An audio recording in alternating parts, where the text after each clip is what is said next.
आपण जे करतोय ते सर्वसामान्यांच्या उपयोगाचं असलं पाहिजे. आपल्याकडे येणारा प्रत्येक माणसाला आपल्याला न्याय देता आला पाहिजे. त्यांच्या गाड्यावर ते आमदार असताना बसायचे आणि तिथंच त्यांना लोक भेटायला, म्हणजे असं कुठलं कॉर्पोरेट ऑफिस माझ्या वडिलांचं नव्हतं. कुठं अडचण आली तर मला सल्ला द्यायला कोणतरी होतं. आज ते नाहीत. त्यामुळे मला माझ्या हिमतीवर जे करायचं आहे ते माझ्या हिमतीवर करायचं आहे. पण वडिलांची उणीव कोणीच भरून काढू शकत नाही. म्हणजे गडिंग्लजकरांचं प्रेम भरभरून मला मिळालंय. मी जर ह्या तडजोडी केल्या नसत्या तर माझं राजकीय मरण ठरलेलं होतं. मला जगू दिलं गेलं नसतं. मी माझ्यावर होणाऱ्या प्रत्येक टीकेला मी पॉझिटिव्ह पद्धतीने घेतली. मग आम्ही जर मुश्रीफ साहेबांना मदत केली ते सत्य आहे. मग गडिंग्लजला विकासाची वाट कुणी दाखवली? आम्ही जनता दलानं विकासाची वाट दाखवली. पण मी माझ्याच पक्षाचं मंगळसूत्र घालून या निवडणुकीत उतरलेले नाही. मी जनता दल पक्ष सोडलेला नाही. जेव्हापासून राजकारणात आले तेव्हापासून प्रत्येक पक्षाची मला ऑफर आली. गेल्यानंतर हातबोल होऊन घरात बसणं हे सुद्धा म्हणजे करता आलं असतं. वडील नाहीत, काय करू? पण मी लढणाऱ्या बापाची लढणारी मुलगी आहे. नमस्कार, लाईव्ह मराठीमध्ये सर्व प्रेक्षकांचे स्वागत. मी संदीप कांबळे. आज आपण गडिंग्लज नगर परिषदेच्या निवडणुकीच्या निमित्ताने गडिंग्लज या शहरामध्ये आहोत. हे जे शहर आहे पूर्वीपासून जनता दलाचा बालेकिल्ला म्हणून ओळखलं जातं. ह्या नगरपालिकेच्या निवडणुकीच्या निमित्ताने माननीय सौभाग्यवती स्वाती कोरी यांचं नेतृत्व चमकताना दिसतं आहे, पुढे येताना दिसतं आहे. त्यांचे वडील दिवंगत श्रीपतरावजी शिंदे यांच्या पश्चात ही पहिली निवडणूक आहे. त्यांच्याकडून राजकीय, सामाजिक आणि एकंदरच हा वारसा त्यांना मिळालेला आहे. या वारशासंदर्भात त्यांना ह्या निवडणुकीच्या निमित्ताने काय त्यांचे अनुभव आहेत आणि ह्या नगर परिषदेच्या निवडणुकीत गडिंग्लज शहराचा विकास कशा पद्धतीने ते करणार आहेत त्यांच्या पॅनलच्या माध्यमातून हे आपण त्यांच्याकडून जाऊया. ताई नमस्कार. नमस्कार. लाईव्ह मराठीमध्ये आपलं स्वागत आहे.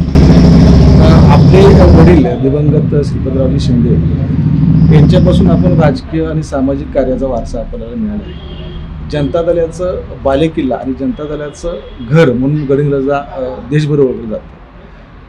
वडिलांच्या बरोबर निवडणुकीच्या किंवा अशा धामधुमी असतात. हे काम करत असताना सामाजिक कार्याचा किंवा राजकीय कार्याचा आपल्याला कसा अनुभव झाला या एकंदरीत प्रवासामध्ये? गडिंग्लज नगरपालिकेची ही जी 2025ची निवडणूक आहे ती माझ्या वडिलांच्या निधनानंतर पहिल्यांदा मी त्यांच्याशिवाय निवडणुकीला सामोरे जात आहे. पण लहानपणापासूनच म्हणजे मला आठवते माझ्या जन्माआधीपासून ते निवडणुका लढवत होते. मी 4थीला होते तेव्हा पहिल्यांदा ते आमदार झाले. 2 टर्म ते आमदार होते. पण आम्ही आमदारांची मुलं आहे असं कधी वागणूक आम्हाला म्हणजे कधीच त्या पद्धतीनं त्यांनी वाढवलं नाही. आम्ही एक सर्वसामान्य कुटुंबातली, आमची आई रिटायर व्हायच्या शेवटच्या दिवसापर्यंत आई नोकरी करत होती. सतत गोरगरीब माणसांचा राबता आमच्या घरी त्यांच्या अडचणी घेऊन आलेला आम्ही बघायचो. आमच्या घरात दिग्गज म्हणजे SM जोशी, नानासाहेब गोरे, मृणालताई गोरे, गप्र प्रधान मास्तर, यदुनाथ थत्ते, कितीतरी माणसं मुक्कामाला आमच्याकडं यायची. आणि त्याचबरोबरीनं सगळे म्हणजे माझ्या वडिलांना आमदार शिंदे म्हणण्यापेक्षा शिंदे वकील म्हणून जास्त ओळखलं जायचं, कारण गोरगरिबांचा वकील अशी त्यांची ओळख होती. ह्या सगळ्यांच्या समोर वडिलांचं सततची आंदोलनं, मोर्चे. खरं तर माझा जन्म वडील तुरुंगात असतानाच झालेला.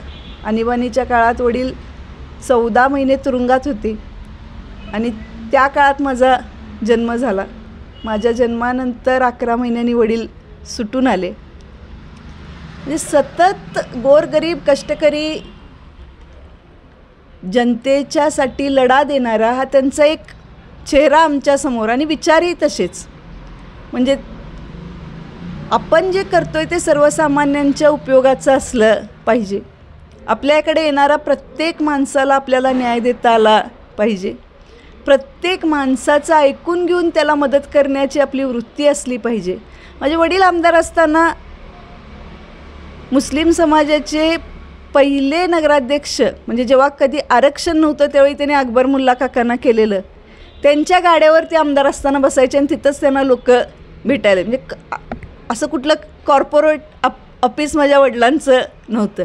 केळीच्या गाड्यावर बसायचे, कुणाच्या तरी दुकानावर बसायचे आणि तिथं लोकांचे प्रश्न ते सोडवायचे. असं आम्ही अतिशय सर्वसामान्य वातावरणात आमची जडणघडण झाली आणि मग तेव्हापासून एक दिशा मिळाली की काम करायचं आहे ते गोरगरीब सर्वसामान्य लोकांच्यासाठी आणि जे करायचं ते अत्यंत प्रामाणिकपणे करायचं. ह्या वारसा आणि विचारांचा एक समृद्ध वारसा वडिलांच्याकडनं मला मिळाला. आज वडिलांच्या नंतर ही निवडणूक लढवत असताना म्हणजे ते नाहीत ही उणीव खूप मोठी आहे माझ्या जीवनात. वडील असताना कुठं अडचण आली तर मला सल्ला द्यायला कोणतरी होतं. आज ते नाहीत. त्यामुळं मला माझ्या हिमतीवर जे करायचं आहे ते माझ्या हिमतीवर करायचं आहे. माझ्या मिस्टरांचं मला पाठबळ आहे पण वडिलांची उणीव कोणीच भरून काढू शकत नाही. पण जिद्दीनं त्यांनी लढायला शिकवलं, त्यांनी संघर्ष करायला शिकवलं आणि मग आपण जे लहानपणापासून शिकलो आहे ती लढायचं मी ठरवलं ह्या निवडणुकीच्या निमित्तानं. वडिलांचं नाव घेताना आपण भावूक झालात. खरं म्हणजे जी नावं आपण सांगितलीत, प्रधान मास्तर असतील, एस एम जोशी असतील, गोरे सर असतील किंवा मृणाल गोरे असतील, यांचं विचाराचं बाळकडू आणि वडिलांच्या एकूणच सामाजिक विचारसरणीच्या मुशीमध्ये आपण घडलेला आहात. ही निवडणुकीला सामोरं त्यांच्या पश्चात ही पहिली निवडणूक आहे. नगर परिषदेच्या एकूण शहरातील जनतेचा आपल्याला कसा प्रतिसाद मिळतो या एकंदरीत आपल्या ज्या पार्श्वभूमीने वडिलांचं कार्य पाहता? माझ्या वडिलांचे गडिंग्लजच्या नागरिकांशी 3 पिढ्याचे ऋणानुबंध आहेत. म्हणजे आजोबाई अजून त्यांच्याबरोबर आहेत आणि त्यांची नातवंडही अजून वडिलांच्याबरोबर आहेत. अशी परिस्थिती गडिंग्लजमध्ये आहे. प्रत्येकाच्या घरात चुलीपर्यंत ते जात होते. सगळ्यांच्या सुखादुःखात ते सहभागी होत होते. त्यांचा हा म्हणजे त्यांनी जमा केलेला हा गोतावळा आहे तो आजही माझ्या पाठीमागे ठामपणे उभा आहे. त्यांनी इतक्या लोकांना मदत केली. ते सगळे लोक माझ्याबरोबर आज आहेत. म्हणजे गडिंग्लजकरांचं प्रेम भरभरून मला मिळालं आहे आणि ह्या निवडणुकीच्या निमित्तानं माझ्या वडिलांच्या पश्चातली ही पहिली निवडणूक मी धाडसानं लढायला लागले म्हटल्यावर गडिंग्लजकरांनी उत्स्फूर्तपणे मला पाठिंबा दिलेला आहे. मी खरंच त्यांचे ऋण व्यक्त करते. एकीकडं शिंदेसाहेबांचा वारसा आणि एक राजकीय मुसद्देगिरी आपण ह्या निवडणुकीच्या निमित्ताने समोर आली. प्रसंगी लवचिकता, राजकारणामध्ये लवचिकता आणि मैत्री कोणाशी करावी आणि कोणा आपल्याला साथ देते हे आपण वेळीच ओळखलं. याच्या अनुषंगाने जी आपली युती झाली ही युती करत असताना काही अडचणी आपल्याला आल्या का किंवा वाटाघाटी आपण सुरुवातीपासून सुरुवात केल्या होत्या की हे ठरवूनच केलं होतं की आपल्याला समोर शक्तीला विरोधक जे आहेत हे अशा काही गोष्टी घडणार आहेत पुढं, हे का आपल्याला काय काळाची पावलं ओळखली होती आपण? खरं तर ही निवडणूक एका मोठ्या शक्तीबरोबर आम्हाला लढायची आहे. आम्हाला त्याची जाणीव होती. 4 वर्षाच्या प्रशासकाच्या काळात आम्ही खूप संघर्ष नगरपालिकेमध्ये सुद्धा केलेला आहे आणि वडिलांनी जो वारसा दिला आहे ती राजकीय ताकद जी दिली, जी गोरगरिबांची सर्वसामान्यांची सेवा करण्याची शक्ती जी वडिलांच्याकडून मिळालेली आहे ती पुढं न्यायची, हा वारसा पुढं न्यायचा का राजकीय मरण पत्करायचा हा प्रश्न माझ्यासमोर होता. मी जर ह्या तडजोडी केल्या नसत्या तर माझं राजकीय मरण ठरलेलं होतं. मला जगू दिलं गेलं नसतं. आणि गडिंग्लजकर ज्या विश्वासानं आजसुद्धा माझ्या पाठीमागं आहेत, ठामपणे उभे आहेत, त्यांना माझ्याकडून काही अपेक्षा आहेत. त्यांना या गावात आजही कितीतरी म्हणजे गडिंग्लजच्या बहुसंख्य लोकांचं म्हणणं असं आहे की नगरपालिकेची सत्ता जनता दलाच्याच हातात असली पाहिजे. मग हा विश्वास गडिंग्लजकरांचा सार्थ करायचा झाला तर कुठल्या तरी मोठ्या ताकदीची आपल्याला गरज आहे. आणि फक्त स्वबळावर आपण गेलो तर राजकीय आत्महत्या करण्याचा तो प्रकार आहे. मग राजकीय मरण पत्करायचं काय पुन्हा धाडसानं ज्या पद्धतीनं वडिलांनी लढायला शिकवलं आहे तो लढाईचा मार्ग स्वीकारायचा, असे 2 पर्याय माझ्यासमोर होते. वडील गेल्यानंतर हातबोल होऊन घरात बसणं हे सुद्धा म्हणजे करता आलं असतं. वडील नाहीत, काय करू? पण मी लढणाऱ्या बापाची लढणारी मुलगी आहे आणि त्यामुळं ठरवलं की ज्या जिद्दीनं ते आयुष्यभर लढत आले त्याच जिद्दीनं मीही लढलं पाहिजे. एवढ्या मोठ्या ताकदीसमोर मला लढायचं आहे आणि गडिंग्लजकरांनी जो विश्वास माझ्यावर दाखवला आहे तो जर सार्थ करायचा असेल तर ह्या सगळ्या जोडण्या आपण लावल्या पाहिजेत. आणि मग प्रश्नही असे उपस्थित झाले. जेव्हा अजून निवडणुकीचं वारं नव्हतं तेव्हाच असे प्रश्न निर्माण झाले की जनता दलाला निवडून घेऊन करणार काय? जनता दलाकडे ना कोण मंत्री आहे ना कोण आमदार आहे. निधी कुठनं आणणार जनता दल? गडिंग्लज शहराचा विकास कसा होणार? आणि मग मी खरंच अंतर्मुख होऊन विचार केला की प्रश्न तर बरोबर आहेत. आमचा ना कोण आमदार आहे ना कोण मंत्री आहे. मग जर या ताकदीबरोबरच लढायचं असेल तर मग आपण चिकाटीनं या सगळ्या जोडणं. मग मुख्यमंत्र्यांचा पक्षच का सोबत घेतला जाऊ नये? मी खूप म्हणजे त्यांनी माझ्यावर जी टीका केली की ही किती उमरे झिजवणार आहे. मी माझ्यावर होणाऱ्या प्रत्येक टीकेला मी पॉझिटिव्ह पद्धतीने घेते. सत्ता देऊन काय उपयोग हा प्रश्न आला, बरोबर आहे. हा प्रश्न अगदी बरोबर आहे. तर आपल्याला लोकांच्या अपेक्षा पूर्ण करायच्या झाल्या तर ही सगळी जोडणी घातली पाहिजे. आपल्याबरोबर भाजप असला पाहिजे, आपल्याबरोबर जनसुराज्य असलं पाहिजे, आपल्याबरोबर शिवसेना शिंदे गट असला पाहिजे. या सगळ्या जोडण्या घातल्या तर आपण गडिंग्लजकरांच्या अपेक्षा पूर्ण करू शकतो आहे. या गडिंग्लजचा सर्वांगीण विकास आपण करू शकतो आहे. मग त्यासाठी किती उमरे झिजवावे लागले तरी चालतील, आपण झिजवायचे. आणि मग मी जिद्दीनं चिकाटीनं सगळ्यांच्याकडे गेले आणि शेवटच्या 2 दिवसाच्या टप्प्यात तर असं झालेलं की आता भाजप कुणाबरोबर जाणार.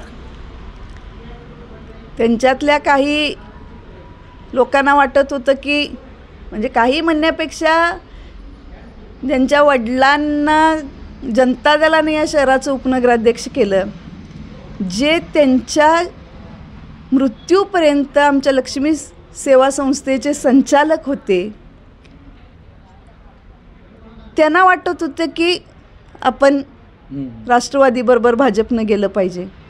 पण मी आपल्या मार्फत या युतीसाठी माझ्यावर राज्याचे उच्च व तंत्र शिक्षण मंत्री आदरणीय चंद्रकांतदादा पाटील, जनसुराज्याचे सावकर विनय कोरे साहेब, त्याचबरोबरीनं आमच्या जिल्ह्याचे पालकमंत्री आदरणीय आबिटकर साहेब, खासदार धनंजय महाडिक साहेब आणि चंदगडचे आमदार शिवाजी भाऊ, या सगळ्यांचीच आम्हाला खूप मदत झाली. त्यांनी माझ्यावर विश्वास दाखवला, त्याबद्दल मी त्यांच्याप्रती ऋण व्यक्त करते. जी राजकीय मुसद्देगिरी आपण दाखवली आणि चुणूक जी दाखवली, एकीकडं राज्याचे वैद्यकीय शिक्षण मंत्री ते स्वतः येऊन या ठिकाणी आता ठाण मांडून ते स्वतः मुलाखत देतात की गडिंग्लजचा विकास झाला नाही आहे, गडिंग्लजमध्ये दुर्गंधी आहे, गडिंग्लजमध्ये पिण्याच्या पाण्याचा प्रॉब्लेम आहे, गडिंग्लजमध्ये रस्त्याची समस्या आहे, कचऱ्याची समस्या आहे. असं असताना एक मंत्री राज्याचा तुमच्यासमोर युतीतलाच मंत्री आहेत आणि ह्या मंत्री समोर येऊन तुमच्यावर टीका, तुमच्या नगर परिषदेवर टीका करतोय किंवा समोरच्या तुम्ही त्या टीकेला आपण कसं घेता? ज्या काही नागरिक सुविधेसंदर्भात जे वक्तव्य केलं आहे. आदरणीय मुश्रीफ साहेबांनी माझ्यावर टीका केली, जनता दलानं गडिंग्लजची वाट लावली असं ते म्हणाले. हे त्यांचं मत आहे. खरं तर गडिंग्लजला विकासाची वाट दाखवण्याचं काम जनता दलानं केलेलं आहे. त्यांनी माझ्यावर टीका केली, पण मला अतिशय नम्रपणे सांगितलं पाहिजे की 2019च्या निवडणुकीत आम्ही मुश्रीफ साहेबांचाच प्रचार केलेला होता. आम्ही या शहराचा सर्वांगीण विकासासाठी मुश्रीफ साहेब आम्हाला मदत करतील ह्या भावनेनंच आम्ही मुश्रीफ साहेबांच्या बरोबर राहिलेलो होतो. मग आम्ही जर मुश्रीफ साहेबांना मदत केली, हे सत्य आहे, तर मग त्याने आम्हाला का निधी दिला नाही? हे सगळे प्रश्न सोडवण्याचं ते त्यावेळी आमदार होते, मंत्री होते. मला वाटतंय त्यांच्याकडं मोठी खाती मंत्रालयातली होती, ते देऊ शकले असते. मग आम्ही मदत केलेली, निस्वार्थ भावनेनं केलेली, तरी मग त्यांनी आम्हाला विकासाची निधी का दिला नाही? 2021पासून आत्तापर्यंत प्रशासक आहे म्हणजे या सरकारचंच राज्य चाललं आहे आणि तुम्ही सरकारचे प्रतिनिधी म्हणता. मग जर हे सगळं झालं नाही तर तुम्ही या 4 वर्षात ते का पूर्ण केलं नाही, असाही प्रश्न निर्माण होतो आहे. मग आज या गडिंग्लजला एक पर्याय द्यायचा असेल, एक चांगला पर्याय द्यायचा असेल, आणि मी सांगते गडिंग्लजमध्ये जेवढ्या नगरपालिकेची जी डेव्हलपमेंट झाली, जो विकास झाला, अगदी वाचनालयाची इमारत असू दे, भाजी मंडई असू दे, सुपर मार्केट असू देत, त्याच्यानंतर दलित वस्तीमध्ये मी नगराध्यक्ष असताना पहिल्यांदा काँक्रीटचे रस्ते आम्ही केलेले होते. आमच्या वडिलांच्या म्हणजे काळात जेव्हा जनता दलाकडे सत्ता होती तेव्हा पॅव्हिलियनची इमारत असू देत, आपला जनता खुले नाट्यगृह, त्याचबरोबरीनं आमच्या काळात हा स्विमिंग पूल जनता दलानंच केलेलं आहे. सगळं इथं सगळ्या जरी आपण जाऊन तपासल्या तरी पाट्या सगळ्या आमच्याच तुम्हाला तिथं दिसतील. मग गडिंग्लजला विकासाची वाट कुणी दाखवली? आम्ही जनता दलानं विकासाची वाट दाखवली. फक्त हा इमारती बांधल्या. आता ही समोरची नगरपालिकेची शाळा होती, दिनकरराव शिंदे मास्तर विद्यालय, ह्या शाळेची एवढी प्रशस्त इमारतसुद्धा जनता दलानंच बांधली. फक्त इमारती किंवा रस्ते बांधणी, गटारी बांधणी एवढ्यापुरतं आम्ही थांबलो नाही. आम्ही या गडिंग्लजला एक सुसंस्कृत चेहरा देण्याचा प्रयत्न केला. माझ्या वडिलांनी पूज्य साने गुरुजींच्या नावे गडिंग्लजचं वाचनालय आहे, त्याची व्याख्यानमाला माझ्या वडिलांनी पहिल्यांदा सुरू केली. आणि त्यानंतर मग तिथला पूज्य साने गुरुजी आदर्श साहित्य पुरस्कार असेल, पूज्य साने गुरुजी आदर्श शिक्षक पुरस्कार असेल, हे सगळे पुरस्कार आमच्या काळात आम्ही सुरू केले. एवढंच नाही तर लहान मुलांसाठी बाल आनंद मेळावे आम्ही घेतले. ज्येष्ठ नागरिकांसाठी त्यांच्यासाठी विरंगुळा केंद्र उभा केलं. पेन्शनर्ससाठी ऑफिस आम्ही, त्यांच्या हक्काचं ऑफिस आम्ही बांधून दिलं. त्याचबरोबरीनं आम्ही सत्तेत असताना गडिंग्लज नगर परिषद आणि मराठी विज्ञान परिषदेच्या माध्यमातून एक छान हॉल आता तिथं तालुक्यातली मुलं येऊन सगळे प्रयोग करत असतात. मोठमोठे शास्त्रज्ञ येऊन तिथं मुलांना मार्गदर्शन देत असतात. त्याचबरोबर आम्ही आणि गडिंग्लज कला अकादमीनं सांगितलं की आम्हाला एक हॉल आमच्यासाठी मिळावा. 1 रुपयाच्या नाममात्र भाड्यानं आम्ही त्यांना नगरपालिका, आजसुद्धा गडिंग्लज नगर परिषद आणि गडिंग्लज कला अकादमी अशाच पद्धतीनं तो हॉल, तिथं नाटकाची तालीम होत असती, कलाकार घडायला लागलेत. आज तिथले कितीतरी कलाकार सिरियलमध्ये काम करायला लागलेत, सिनेमात त्यांना संधी मिळायला लागलेली आहे. हे सगळे गडिंग्लजला एक जो सुसंस्कृत चेहरा देण्याचं काम जर कोणी केलं असेल तर ते जनता दलानं केलेलं आहे. हे मला अतिशय नम्रपणे गडिंग्लजकरांना या सगळ्याची जाणीव आहे.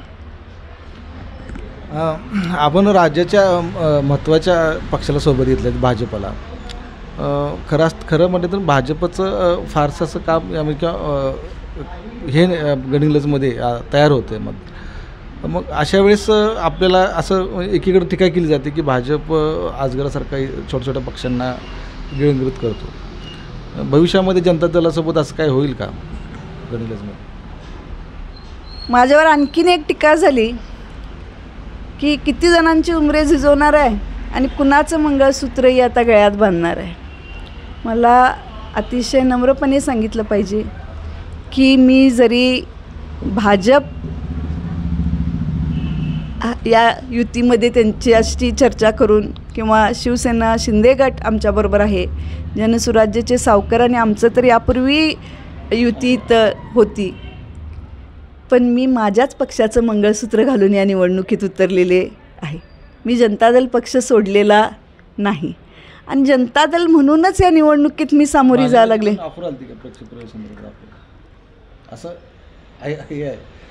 चर्चा आहे की भाजपाकडून आपल्याला पक्षाची ऑफर आहे. जेव्हापासून राजकारणात आले तेव्हापासून प्रत्येक पक्षाची मला ऑफर आली. पण मी माझा पक्ष सोडलेला नाही आणि जाणीव झाली की जनता दल म्हणून माझा आधारच नाही आहे. माझे वडील माझ्यासोबत आज नाही आहेत. आमदार म्हणून त्यांनी काम केलेलं असल्यामुळं मंत्रालयातल्या बऱ्याचशा लोकांशी त्यांचे खूप चांगले संबंध होते. म्हणजे शेवट अगदी मृत्यूच्या आधीसुद्धा ते मंत्रालयातल्या कामालासाठीच तिथं गेलेले होते. सगळ्या अधिकाऱ्यांशी चांगले संबंध त्यांचे होते. मला आठवते जेव्हा पहिल्यांदा मी नगराध्यक्ष झाले 2006ला, माझे वडील मला मुंबईला घेऊन गेलेले होते. त्यांना त्यावेळीसुद्धा एवढ्या वर्षानंतर मिळणारा आधार मी पाहिलेला होता. एक आम्हाला कुठली अडचण मंत्रालयात त्यांच्यामुळे येत नव्हती. पण आज त्यांच्या पश्चात मी पोरकी झाले. कुणाच्या तरी आधाराची गरज आहे आणि मग एवढ्या मोठ्या ताकदीबरोबर लढणं जनता दल म्हणून एकटीला सोपं नव्हतं. मग तुम्ही त्याला राजकीय मुत्सद्दीगिरी म्हणा किंवा काही म्हणा, राजकीय मृत्यू पत्करण्यापेक्षा मी आज लढण्यासाठी आणि या गडिंग्लजकरांचा सन्मान करण्यासाठी, गडिंग्लजकरांची प्रामाणिक सेवा करण्यासाठी सज्ज झालेली आहे. एकीकडं साम्यवादी विचारसरणीतून आपण आलेला आहात, दुसरीकडे एकदम तीव्र विचारसरणी आहे, टोकाची विचारसरणी आहे. ह्या सगळ्या विचारसरणीला जुळवून घेत दिवंगत श्रीपतरावजी शिंदे यांची लेख आणि गडिंग्लजकरांची लेख म्हणून आपण ह्या संपूर्ण मतदारांना येणाऱ्या निवडणुकीमध्ये आपण काय आवाहन कराल?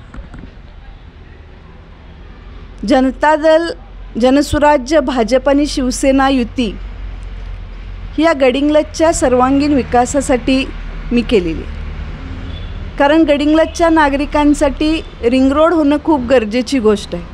आज गडिंग्लजच्या रस्त्यावरनं आपण चालू शकत नाही, एवढं ट्रॅफिक. आता तर कारखाने सुरू झाले ऊसाचे, तेव्हा तर रस्ता क्रॉस करणं अत्यंत अवघड, म्हणजे एवढं ट्रॅफिक रस्त्यावर वाढलं आहे. रिंग रोड करायचा झाला तर नगरपालिकेची तेवढी आर्थिक परिस्थिती नाही की नगरपालिका स्वतःच्या हिमतीवर रिंग रोड करू शकेल. यासाठी महाराष्ट्र शासनाची आपल्याला गरज आहे.